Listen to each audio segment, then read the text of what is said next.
All right. Thank you, Quentin.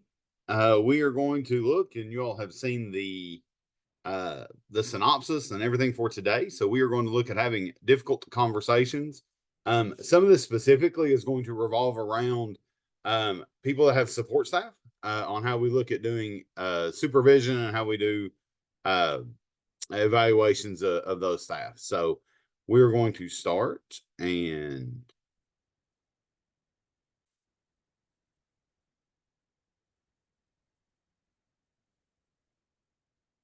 all right. So when we look at this, I picked this quote as I first started to look at this presentation. This quote that we have on the bottom of the screen is: "When we avoid difficult conversations, we trade short-term discomfort for long-term dysfunction." As I look at that and I think of those things, I think of how uncomfortable sometimes it is. But first, the first thing we're going to do is we're going to look at a short video clip today. So if there is a commercial that pops up, bear with me. I don't have a YouTube that doesn't have commercials. Search best credit cards and you'll see cards from advertisers.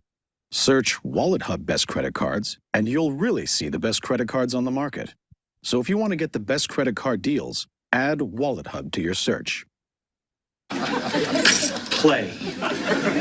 What are you doing? Trying to use a Jedi mind trick to control Stephen Hawking. Play. Ugh. He must be wearing a tinfoil hat or something. I did a bad thing. Does it affect me? No. Then suffer in silence. Play. Stephen Hawking.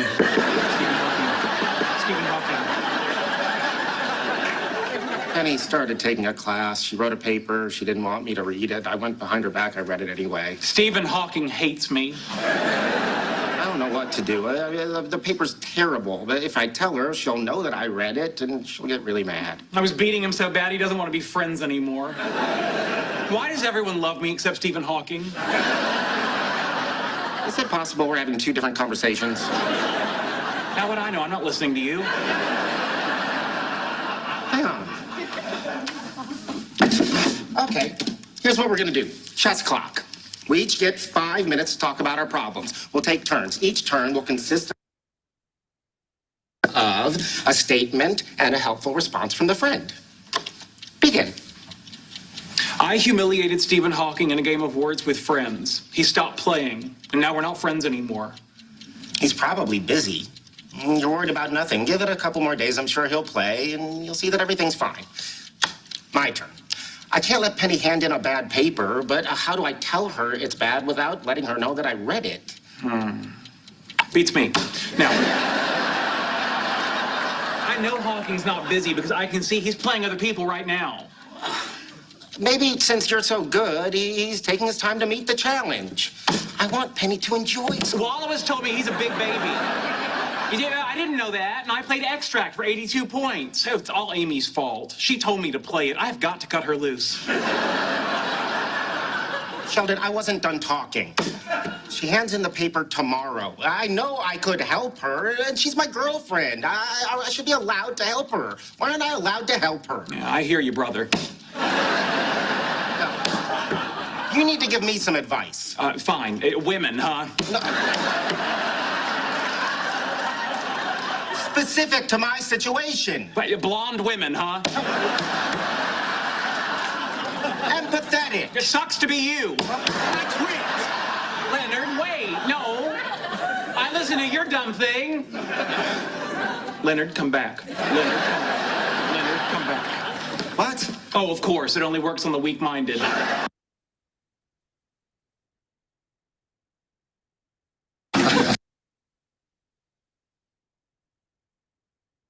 So, has this ever happened to you? Have you ever been in that kind of a conversation? I'm going to stop sharing for just a minute and we're going to share. Have you ever been in that kind of a conversation? Just use the chat like you're talking. I mean, I don't know if everybody's fans of the Big Bang Theory, but here we have Leonard and Sheldon. They were talking about two completely different things. And when they finally came to the conclusion that, hey, they had a solution how they're going to talk to each other, they just were not giving good information back and forth. They were not talking back and forth the way they needed to. One would give feedback, and then the other one just couldn't think of anything else but their problem.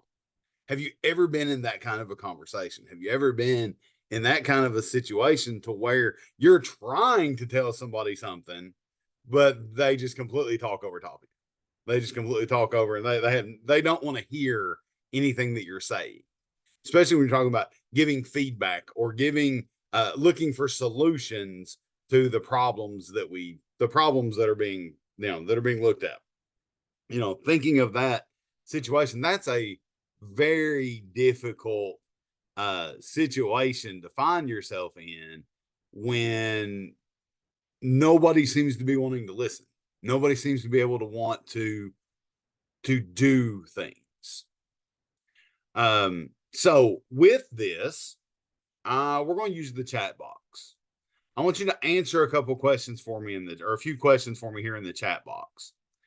And we're going to do like a countdown. So when I ask the question, I'll give you a minute to kind of think of a response and start to type, and then we'll do a 3, 2, 1 countdown. So that you can then enter your information into the chat box. So the first question that I've had, when you talk about having hard conversations, I have to ask you a question. This is maybe the most important question that I can ask you. Do you like people? Do you like people?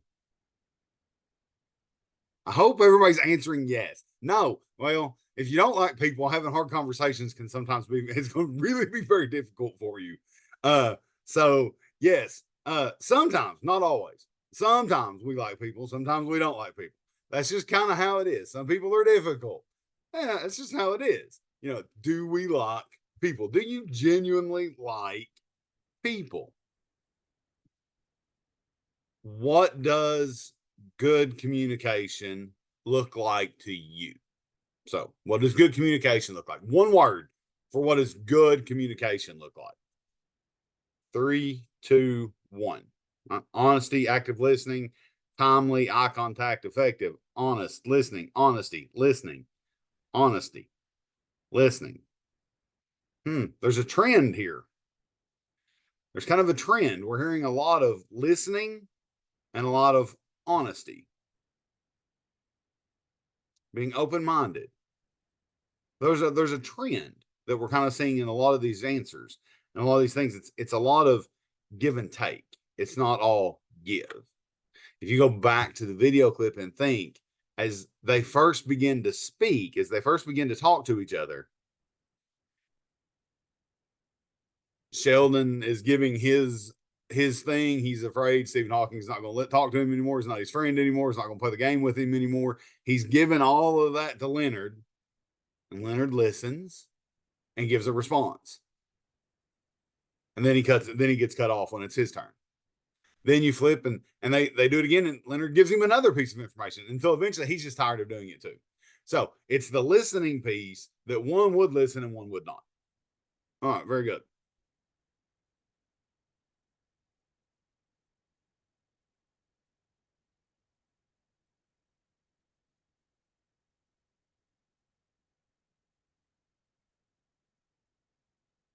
Okay, so that has happened to us in the past, I am sure.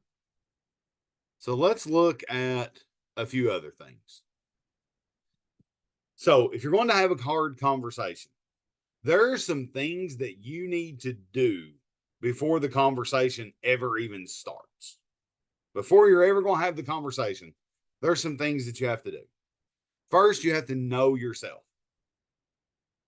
You have to know yourself. You have to know what your strengths and what your weaknesses are before you ever even talk to the other person. Now, this conversation could be having that hard conversation with your support staff. It could be having that hard conversation when maybe they've messed up, when maybe something has happened, when it maybe something crazy is going on. But it also could maybe be something that you do with a principal, or it could be something that you do with a district contact or with an advisory council member that is difficult to talk to. There's some things, again, you have to have. You have to know what your strengths and weaknesses are. You have to know what you are good at doing and what you're not good at doing. You have to know where you are. Are you funny? If you're funny, you can be funny. If you're not funny, don't try to be funny. If you're serious, be serious. If you're not, don't be. You have to be you. You have to know yourself. You have to know where it is that you're coming from, the place that you are coming from. And for a lot of people, having hard conversations is something we're not good at. Because instinctually, as humans, as people, most of the time, we want people to like us. We want people to people don't, everybody doesn't have to love us, but we want people to like us. We want people to be happy with what we're doing. We want people to be happy with what we're telling them.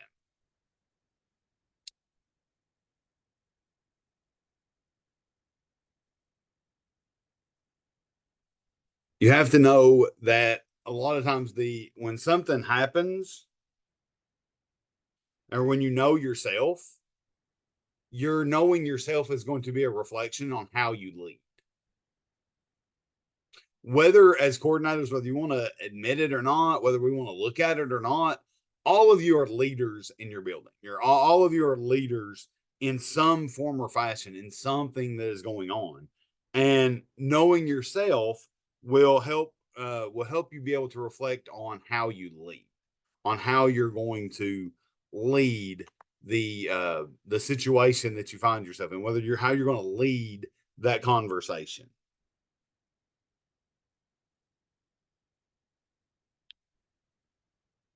Then you have to determine within yourself, are you willing to relinquish control?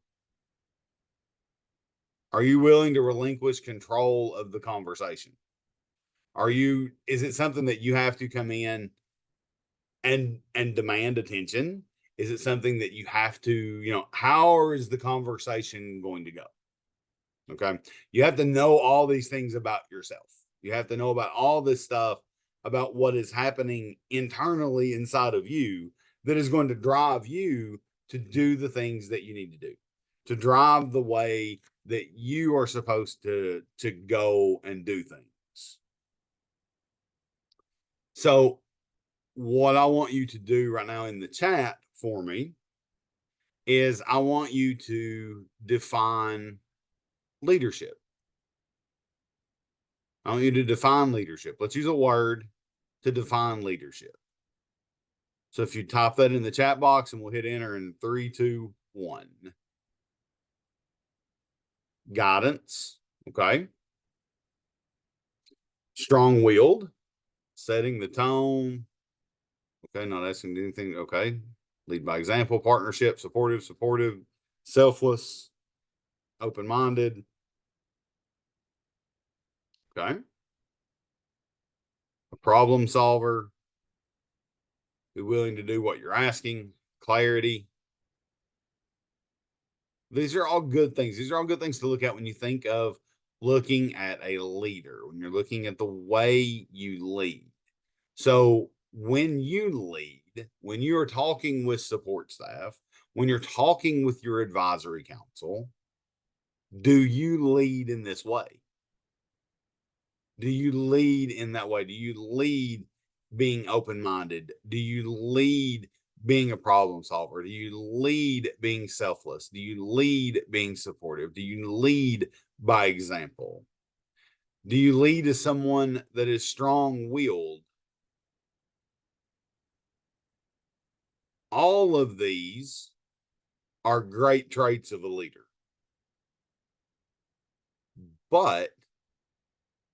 And are great ways to run a conversation. But it can't be the only way. It can't be the only way. I think of some of those things, and I think so many times we kind of, I had you just put one word into the chat. I had just one thought into the chat.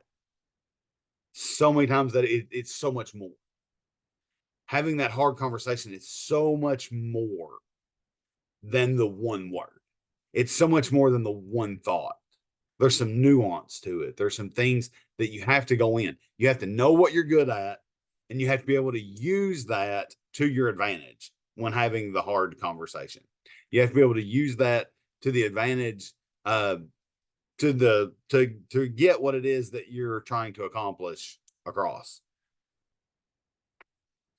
So we're going to look at having the hard conversation. So tips for having tips for having a hard conversation. One, you have to defeat fear. Using the chat, do you like having the hard conversation? Do you like conflict? Do you like conflict? Is that something that you enjoy? I'm saying lots of no's. Saying lots of people say no, never. We do not like conflict. That is not something we like.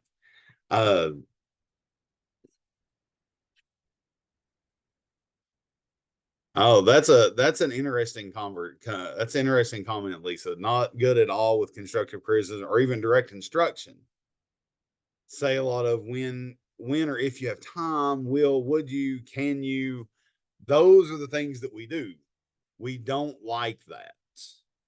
Okay, we don't like a lot of times. We don't like that direct conflict. We don't like, it's a fear. It's something that we have inside of us that we just don't like that. That's not something that we enjoy doing. That's something that we have to overcome.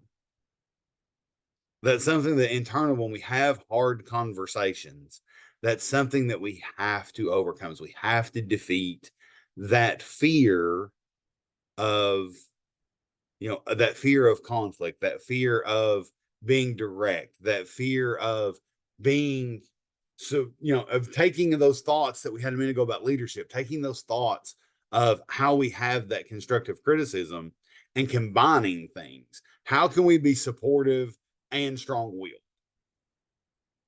How can we be open-minded but direct? How can we be open-minded and be clear with what it is that we want? We're going to talk about a few of those things, but as we go through, we've got to figure out how to get past the conflict, because is conflict going to happen? Absolutely. Conflict is going to happen even amongst the best people. You think of the most personal relationships you have in your life.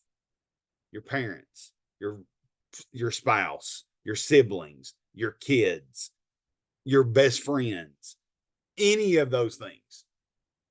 Is there a single person in life that you've never had a conflict with? Is there a single person that you can say, yes, I've never had a conflict with this person. We've never disagreed. We've never had a bad thought toward one another. We never wish somebody had done something that they didn't do. When we think about that, it's like, how do we get through that? How do we defeat that fear? How do we defeat that fear? Because conflict is natural. Conflict is going to happen. A minute ago, I told you some things that you have to do before is you have to know yourself. You have to know the other person as well. You not only have to know yourself, you have to know the strengths, you have to know the weaknesses of the other person, of the person that you're having that hard conversation with, that person that you're with every day. Because when it comes to especially evaluating assistants, evaluating support staff, it is so incredibly important to know them.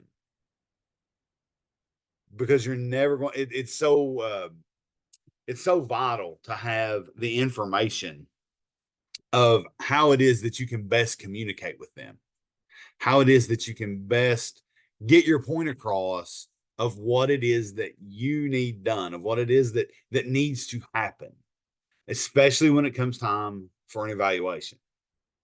And we'll talk about evaluations at the end. We'll talk about that in just toward the end of our conversation.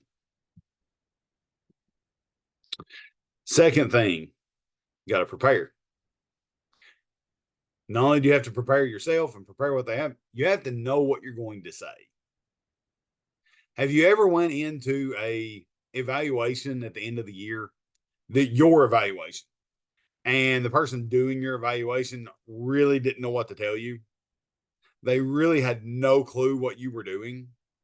We see that a lot with coordinators, especially today, when when your evaluation tool is just the normal classified evaluation tool, and it really has nothing to do with your job. But then somebody wants to come in and tell you how to do your job. Somebody has no idea what you're doing, wants to try to tell you what to do. You got to prepare. You have to study and know what the job is. You have to study and know what the situation is before we can ever have the hard conversation.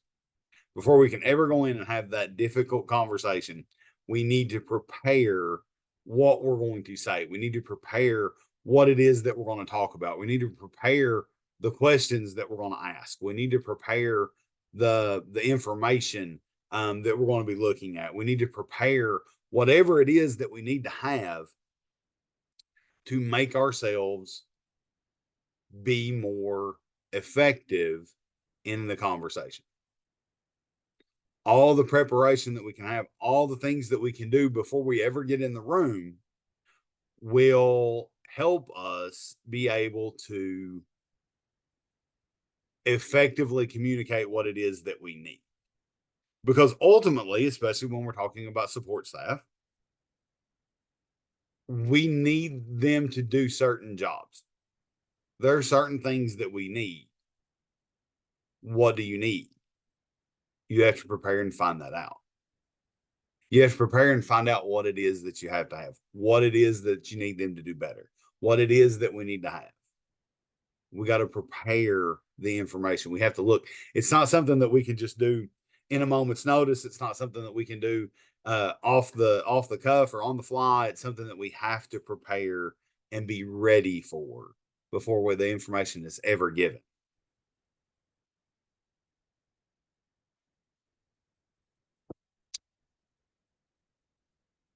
When you're having a hard conversation, always look for a positive.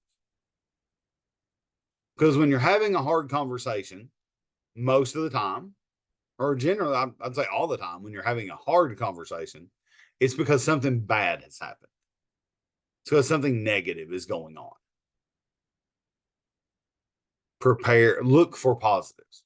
Always look for a positive, because it's really easy that when we're having that hard conversation to focus solely on the negative, to focus solely on what is going wrong, what has happened, why everything doesn't work. Think about your life for just a moment. Think about your life as a coordinator, your work in your center as a coordinator. How does it feel when someone comes in and you have a parent and all they can do is complain about the negative? All they do is look at the bad things. All they do is see that your office is a mess, or they say, oh, your office is dirty. Oh, you have too much stuff. Oh, you don't offer this when I need it done. You don't do this or you don't do that.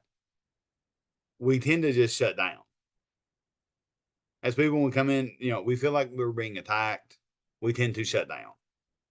That's the same thing when we're having hard conversations. We have to look for a positive. When we have something hard that is going on, it's like having a sandwich. Think about eating a sandwich. When you make a sandwich, if I were to have you describe a sandwich, what's the first thing that you think of? What do you have? You got bread on both sides. That's what makes a sandwich. Is you got bread on the top, you got bread on the bottom, then you got some kind of a meat in the middle. You have some different things that are going on around it. But think of a sandwich. When you're having a hard conversation, think of a sandwich. Start with something good. Always start with something good. Always start with a positive. Then you got to get into the meat of the hard part. Then you got to get into the middle of it. You got to get into the hard part of that conversation. And then you can follow it up with something else positive. So begin and end with something positive. Begin and end with what it is that you have in front of you.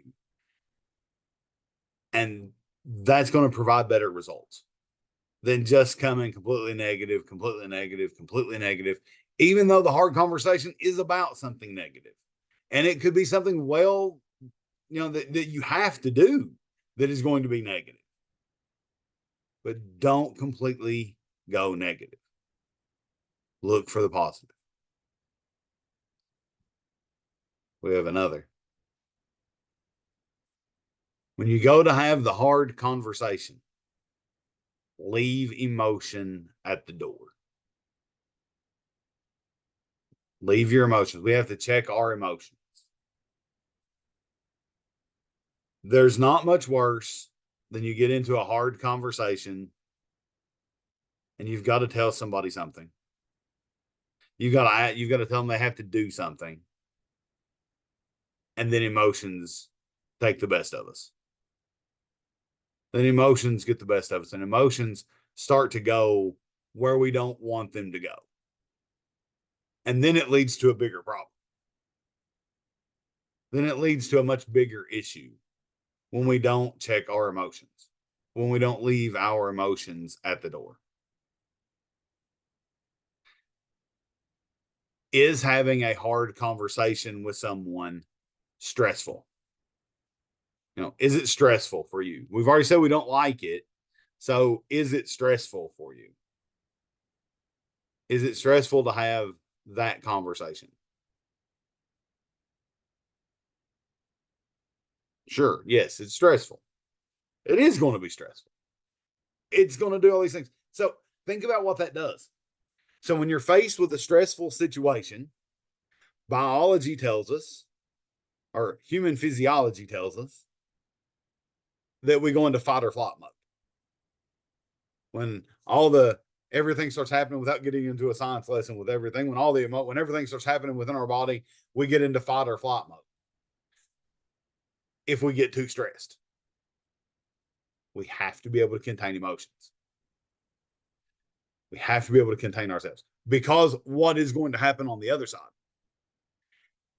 If you have to tell someone that they're not doing something correct, or that they're doing something, that they're wrong, that they've got to change things, something has to happen, are they going to get emotional? Yes, they're without a doubt going to get emotional, because people, again, we're all in a people pleasing kind of business. We don't want people to be upset. Neither do they. Neither the people that you want to talk to, neither the people that you're going to have the hard conversations with. They don't want people to be upset either. They don't want themselves to be upset. They don't want you to be upset. So rolling through and looking at it, when we have that hard conversation, when we're looking at the emotion, when we're looking at what it is that we have, we have to check that emotion. We have to be able to check it, and we have to leave that emotion there. We have to leave it at the door, because you're going to, if we don't be able to control our emotion, we're going to take our process, our thoughts, everything that we have, our actions into an already stressful situation, and it's going to make it worse. So we have to be the ones that leave emotion at the door. We have to be the ones that change and check the emotion from where it is. So we have another little point here. Clear is kind. When I think of this stage, I read an article, and it was talking about this particular thing, that being clear with someone is the most kind thing that we can do. Think about a situation where you don't know what's going on. You don't know what you're doing. You don't know what is going on around you. And people are giving you instructions. If your instructions are not clear, are you ever able to get anything done? Have you ever had a principal come and tell you they need you to do this project, but they have no clear directions on what you need to do. And you do it, and then they come out and say, no, I don't like that. That's not what I want you to do. Have we ever had that situation? Has something like that ever happened to you as a coordinator? For a lot of us, that has happened. And people get upset because you didn't follow their directions when really there were no directions. Being clear. Being clear is kind. Being unclear is not kind. Being unclear is unkind. We look at it, and so many times when there's something that you need to do, you have to tell them that you need to do it. When there's something that's going on, when there's something that is wrong, when something is happening, you have to be clear with what it is. Because if we're unclear and we're just trying to make people feel better or make them not be mad at us or just try to do it in a way that, is kind of what we were talking about a minute ago with the comment that came through and was like, hey, could you, will you, may you, if you have time, it's better to just be direct and say, this is what I need. This is what I need from you. This is what I need for you to do. This is how I want you to accomplish this. This is how I want you to do that. And then let them work. But be clear. Giving someone a lot of unuseful information, giving people a lot of just a lot of things that are out there doesn't help us. And it doesn't help them with what it is that they have. It doesn't help the person that you're looking at. When you look at that support staff, if there's something that they need to do, we need to clearly tell them what it is they need to do.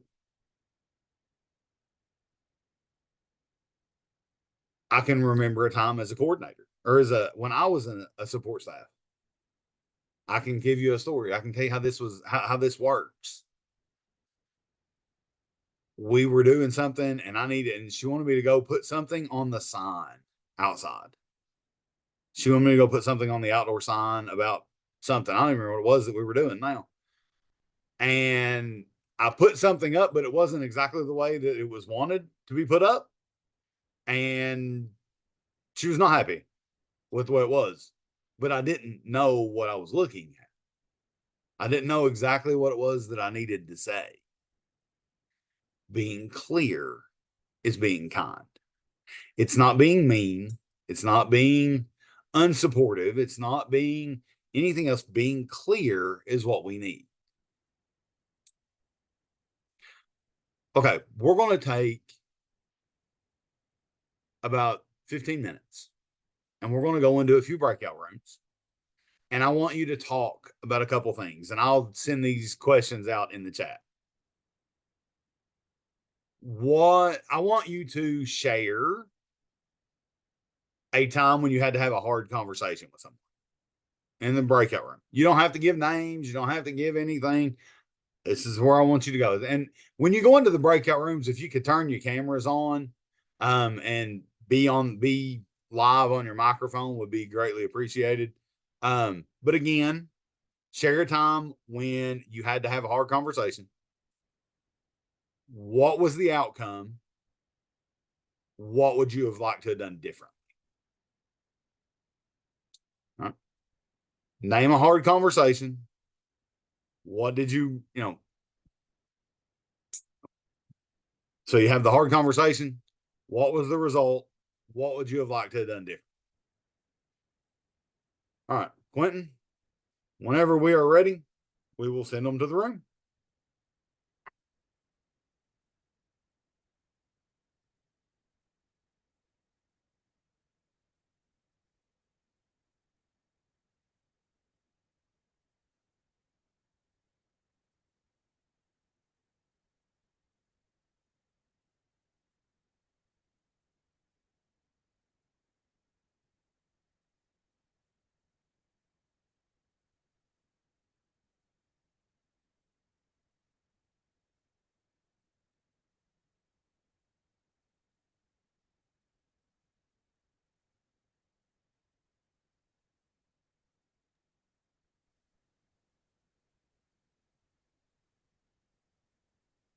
Hang on a second here. I think I've got one.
Quentin, I was in room 7. My computer is just being really weird, so I had to move onto my phone. If you could just put me back in that room.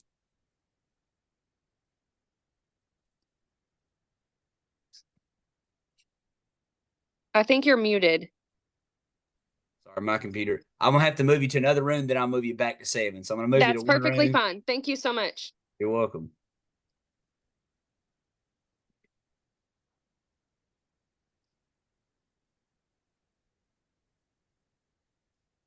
Yeah, so join that room there, then I'll move you back to 7. Did it ask you to join? No, it just said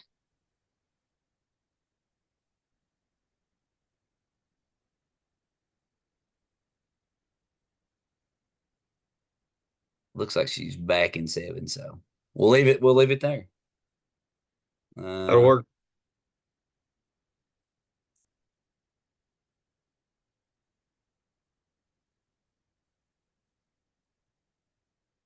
There we go. It looks like it's just the 3 of us now. All right. What do you think, Beth? Hi. What's up? I want to know how your visit went yesterday. Are we It was really recording good. this, Quentin? Yeah, I guess I need to pause it, right? Let me pause it. Hang on. Yeah. All right.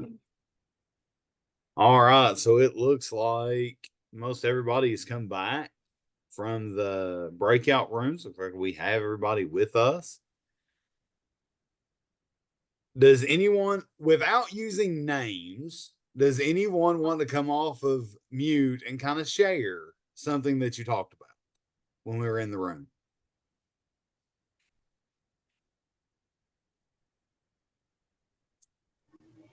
We're looking forward to the coordinator assistant training coming up.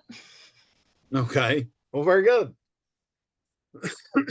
Those are happening across the state as well, just so that everybody knows. At some point within the next year or so, everybody's probably going to be getting the coordinator assistant training that has happened also, that has been developed. So we hope that you'll enjoy that, where you'll both be together doing things. Does anybody else want to share? Everybody's being. I was talking Right. to a different coordinator. This was her story, not mine, but because I guess it kind of fell in the same thing. Like we both kind of had the same issue of like our liaisons. Her liaison, has a student that goes to the school.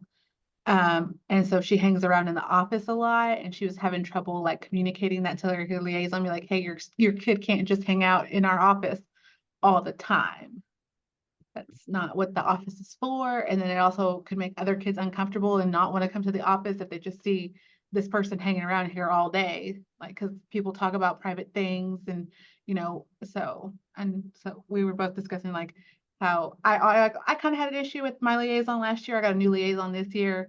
And like we both kind of just have an issue with like, because we don't want to create tension with our liaison because we share an office and they're in the same room. We have to work with them. So it's kind of difficult to be that direct with them because we don't want to No, no, it's okay. I'm not saying anything. It was not you. It was a different liaison. So we were just discussing how, because my liaison was like, do you want me to leave? Because she's in here right now. No, I love my liaison now. She's amazing. But we were both just talking about how it's difficult to have those conversations with the liaison because you don't want to create that tension because you do share an office space and you do have to work with them every day. Right. So that leads into the thought process though of how do you do that? Like that's the thing that we have to, that ultimately as coordinators, that ultimately is the thing that we have to figure out is how are you able to have that conversation? I could sit here and tell you what I would do, but what I would do is completely different than what you would do. That's why there's no one size fits all thing that we can give you. There's no one strategy. There's no one thing that is out there, unfortunately, for everybody. Because there are some liaisons, there are some support staff that we have that are very open to feedback, that are very open to constructive criticism, that are very open to the things that are there. And there are others that are not. That if you said something, even trying to be as nice as you can and as professional as you can, sometimes people just can't handle that. We have to know how to navigate that. We have to be able to navigate the differences in us. Because when we first started this, I told you before you have a hard conversation, you have to have an ability, you have to think about yourself and you have to know yourself. And again, if you're funny, be funny. If you're not, don't. I mean, that's one of the things that's really hard when it's a difficult situation too, is when we try to be funny and we're not really funny, it makes everything more awkward. It makes everything a little more, it makes everything a little harder when you have to have that hard conversation. But what are your strengths? Where are you good? What are you good at? Your liaison, your support staff, technically should probably be something that you're not. If you are strong in certain areas, does it do you any good to have a liaison that is good in those areas as well? That's something that you have to think through. That's something that you have to think about. If you're great with technology, does your support staff have to be? When you have those hard conversations with somebody, do they have to be? They don't. Having a hard conversation, it's just how are you going to be able to navigate the difference? How are you going to be able to navigate what it is that you have to do? Because sometimes the hard conversation is something you may have to figure out together. There could be a problem that you have. There could be a problem that is going on in the center. There could be a problem that's going on in the school. There could be a problem that's going on with the family. And you have a difference of opinion of how to handle the situation. How do you navigate that? How are you going to make sure that families are served, that kids are served the best way possible when we're trying to navigate that difference, when we're trying to navigate those differences that we may have by having those hard conversations? All right. I know that you all have a survey that you're going to fill out. So I appreciate y'all being on the call with us today. I appreciate you being on here to listen today. Hopefully we had said something that was helpful. That's going to help you through some of the situations you may find yourself in, some of the hard conversations you have to have. Hopefully everything will be good. And if you ever need anything, just please don't hesitate to reach out. Can email me whenever. It would be perfectly fine. Quentin has some stuff I think he's going to put in the chat for you, and we'll go from there. So do y'all have any questions before we do all that stuff? Anything you're dying to know? All right. Thank y'all again. Thank you very much.